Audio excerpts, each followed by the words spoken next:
pan because chances are A reaction. it's on fire. Major reaction of flame. Okay, and you just add it in. Oh, And we burn beautiful. off the alcohol. Very nice. Now, would you ever consider this doing tableside? You could. Our dining room is fairly small, so we don't have a lot of space out there. Sure. But yes, you could. That would be a great presentation, huh? As long as you handle the alcohol safely, it's easy dish to do. Of course. And then you just add about a little bit of raisins. You don't want to overpower it in the dish. Sure. And that's it. Oh, I'm going to try this at home, Oh, without a good. doubt. Yeah. Impress everyone with the flame. As long as I don't burn the kitchen down. And I took ServSafe certified classes Oh, too. no, that's scary. But that's it. That's the dish. Okay. And we just serve it, as I said, over rice or pasta. Rice or pasta or any vegetable? Any Yeah, vegetable at all? anything you like. Gorgeous. Gargo Cafe Wildcat Chicken. 1 large, lean, trimmed, boneless breast of chicken. 1 sweet Italian sausage. 5 quartered, medium-sized button mushrooms. 2 tablespoons of raisins. 1/4 cup of apricot brandy. 1/4 cup of clarified butter. 1/2 cup of flour. Preparation. Pre-cook, drain, and chill Italian sausage. Slice into half-inch slices. Preheat saucepan on medium heat and coat pan with clarified butter. Lightly dredge strips of chicken in flour and place in pan. When edges of chicken become white rather than translucent, turn over. Add sausage and mushrooms. Cook for approximately 2 to 3 minutes. Add raisins and immediately add 1 ounce of brandy carefully as brandy ignites. Toss and pan gently as glaze forms. Do not overcook raisins. Serve over rice.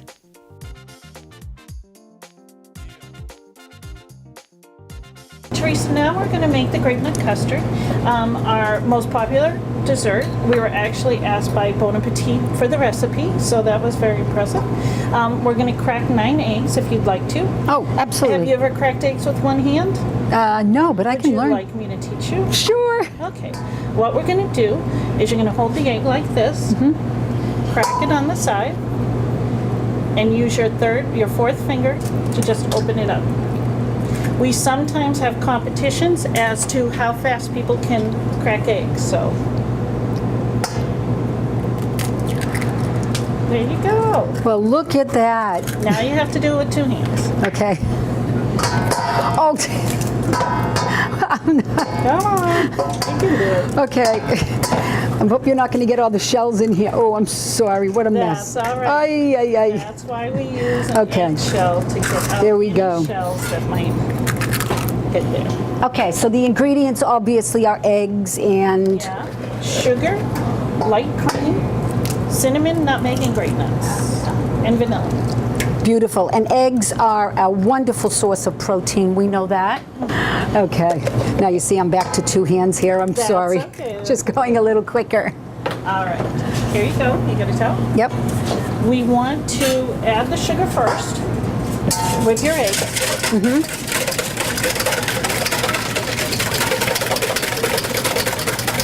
And you have cinnamon here also. I do cinnamon and nutmeg. Cinnamon acts as an anti-inflammatory. Nice. I think if people would just do a little more research on the items that they use in their cooking, they'll know and realize how much medicinal purposes these items have. Could you open the light cream? Sure.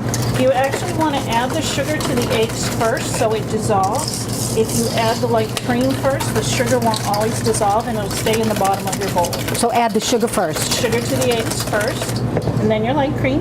The whole thing? Mm-hmm. Okay. Actually, this is a ½ gallon, so we're going to add both light cream. The pan that we're making serves about 20 people. Okay. Now, do you know nutmeg in Arab countries is considered an aphrodisiac? As long as they, as as long as long they as they don't talk eat to too their much. doctors and they don't eat too much of it, they'll be good, right? It will be. Okay, we're going to put in 2 tablespoons of vanilla. And vanilla calms the stomach, reduces anxiety, stress. Okay. We actually cook the grape nut in a double boiler. So what we're going to do is the cream. We sprinkle a cup of grape nuts. And this is just regular grape nuts from the cereal box? Yes, the cereal box, and grape nuts are not nuts, right? They're a combination of wheat and barley. Sure. So we just sprinkle it over the top, and they will sink to the bottom as we bake it. Okay, and now we're going to put a teaspoon of cinnamon and a teaspoon of nutmeg, and we put it in the sifter. Wait a minute. Oops. You want to combine them Ah, so they spread evenly over the grape nut. okay. And we use a sifter in case the spices have little Oh, I missed the end. I'm sorry. The little bits. chunks. Yeah, Okay. the little chunks. And to make sure that they combine and they spread evenly, we'll just stir it around. Oh, it smells spectacular. Oh, it smells like the fall. Cinnamon, nutmeg together, doesn't it? It does. It's so nice. We actually have one in the oven. Oh, look at this. Spectacular. The Let me hardest move part, some of these for you. the hardest part about grape nut custard is telling when it's done. So what we do is you bake it for an hour and a half at 325, and then if it jiggles, you can tell when it's not soupy anymore. It'll just jiggle a little bit. Sure. But you can also take your fingers and just pull it apart and see how the custard is nice and firm. Oh, yeah, yeah. Okay. So it needs to have this type of consistency. Yes. Okay. Yes. And how long would they bake this for? An hour and a half An hour and a half. at 325. 325. There you go. Okay, and you can't bake this in a convection oven. You have to bake it in a normal oven because the custard will cook too fast and it'll come out like scrambled eggs. Okay. And then this is chilled. It is chilled. So this is the grape nut custard set. It takes about 12 hours once you bake it. And all you do is scoop it. We use a little bit of fresh whipped cream. Okay. Now, a lot of people, even though there's a little bit of fat in this with the cream, if someone wanted to indulge in this and not use whipped cream, they could do a frozen yogurt, vanilla yogurt on it, or a dollop of creme fraiche. Beautiful. Spectacular dish, and it's just so festive. Look at this. Scargo Cafe, famous grape nut custard.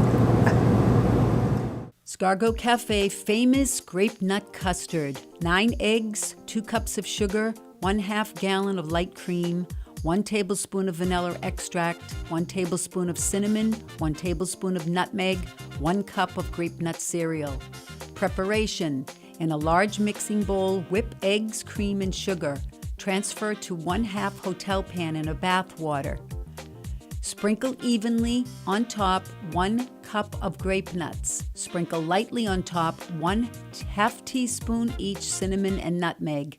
Bake at 375 degrees for 1.5 hours. Time varies with oven.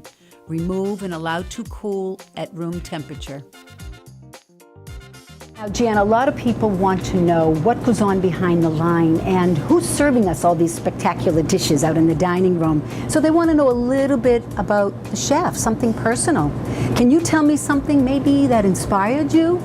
Yes, I used to sit when I was younger at the kitchen table and watch my grandfather cook. He was Italian, and he would make these just magnificent meals, but he never measured anything. He just always put a little bit of this, a little bit of that, and I just grew up with that, and it really inspired me to cook. Oh, that's nice. A little bit of this, a little bit of that. Can you do that in the kitchen here? No, I wouldn't go over too well. Yeah, food quality, right? Quality control. Consistency. Consistency yes, and quality control. Thank you so much for sharing that secret Oh, with us. you're I welcome. appreciate it. And thank you for having me in your kitchen. Thank you so much for coming. You're very welcome. We'll see you in the dining room. We're going to talk about what beverages go well with all of these wonderful dishes. So don't go away.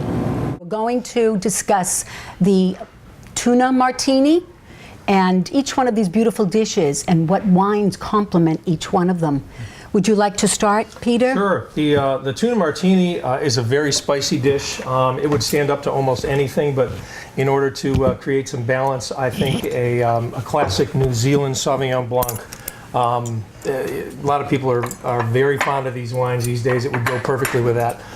We've got one right here that's called Lobster Reef. It's a very typical grapefruity sort of wine, and it would go nicely. Absolutely. Oh, very fruity. Get a little grapefruit on that, don't you? Smell Oh, like yeah. grapefruit? Okay, and I have to eat with the? Well, you know, I'm think not you a big have to. chopstick fan. You know, Chopsticks. Some people are ardent fans when they're eating Asian food. You know. Oh, spectacular! Very crisp. Good. Glad you enjoy it. There's a little bite to it. Mm-hmm. Oh, that's very nice, especially for people that may like a lot of sushi. Yep. Absolutely. Okay. Absolutely. And we'll move on to the wonderful Wildcat chicken. Wildcat chicken, chicken. yeah. Yeah, this is a dish that we've had on from I think our second or third year open, so it's been around for quite a while. It actually came about. Our company took for many years a staff trip, a ski trip, up to New Hampshire, and this dish it's called Wildcat chicken because it came from Wildcat Tavern in Lincoln, New Hampshire.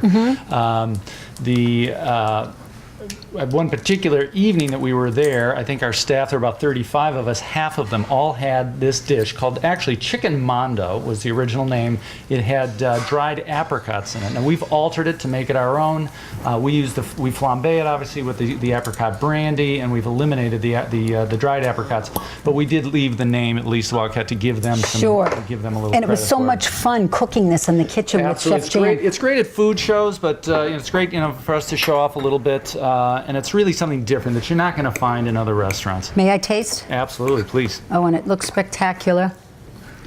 Little bit of sweetness from that brandy, from the apricot. That's okay.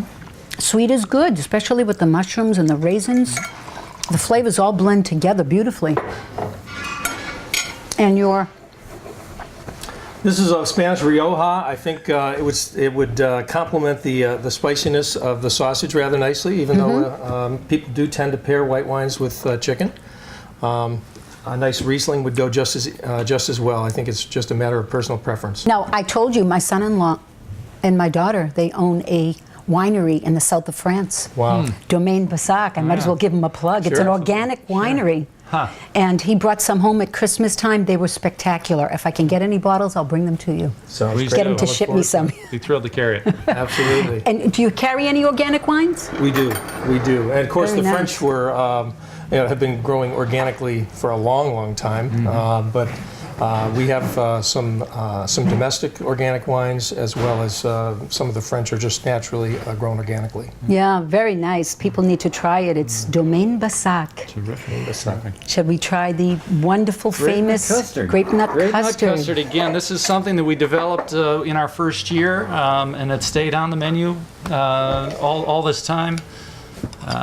Sort of an old throwback, classic comfort food. You see it a lot on Cape Cod, but to be honest with you, ours is sort of a heartier version because we make it with light cream. Oh, it's decadent. And it's been so popular. Bon Appetit has written to us twice for the recipe from their readers column, RSVP, in the magazine.